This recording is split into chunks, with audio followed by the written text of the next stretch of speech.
Hello mga kapatches. So yun, dami pa rin nag-aabang yung sa XPS 30 kung paano daw gagana. Sama na natin Juno DS, no? Pati yung XPS 10X saka XPS 60. Ito kasi guys, yung mga binanggit ko, may mga built-in na silang sound interface. Ngayon, ang gamit ko lang dito is hindi na ako gumamit ng OTG. Pero tingin ko gagamit ka pa rin ng OTG sa XPS 30 tsaka sa Juno DS. Ito kasi type C na to. Itong sa XPS 10X tsaka sa 60. Yan, rekta na to sa Android nyo. Ngayon kung naka iOS naman kayo, kung meron kayong Type-C to iOS or OTG na lang din na pang iOS, rekta nyo na lang din kung gagamit kayo nyan. So ngayon, ito try natin. Paano nga ba gamitin to?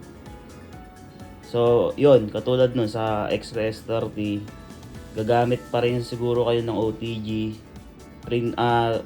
printer cable. Yun.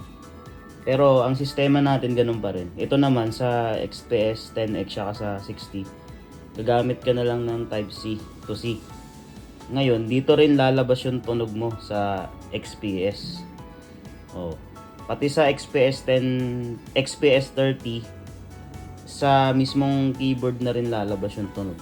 Ang kailangan mo lang is yung PL papunta out sa interface mo, katulad nun, or sa amplifier o mixer. Ngayon, itry natin kung paano gagana, no? So, ito, maririnig nyo tumutunog pa to. Built-in pa rin dito sa keyboard ko, no? Ngayon, kung meron setting sa inyo, katulad nito, sa system natin pupuntahan. Pindutin mo yung menu, system edit, common. Yan. Hanapin nyo yung common, tapos yung local switch. Yan, tapos i-off nyo. Yan. So, yan. Wala nang tunog yan guys, no?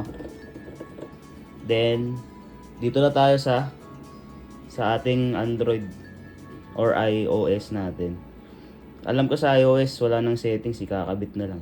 So dito sa Android ko, pupunta ako sa additional, tapos i-on ko yung OTG ko. Kung yung Android nyo naman is wala nang settings sa ganito at rekta ng mababasa yung OTG nyo, okay na yun guys. So yan, pupunta tayo ngayon sa Audio Evolution. Yan. Then ganun pa rin, extreme, tapos okay.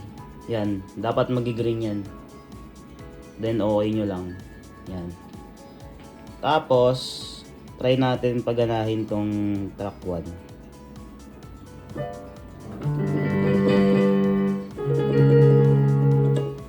Lagyan natin ng time.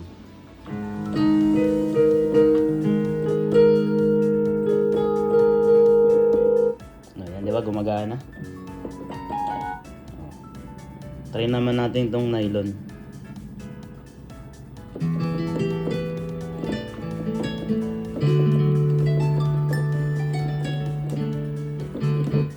So yun. Ang alam kong itatanong nyo dito kung may latency ba. Wala na tayong problema sa latency. Tanggapin na natin na unting-unti meron talaga. Pero hindi naman siya nakakasagabal sa tugtugan. So yun guys, kung may natutunan kayo is please follow and like and share dito sa Keyboard Patch PH natin. Tapos ililink ko yung mga kailangan nyong bibilin dito na lang para magamit nyo itong Audio Evolution. Thank you.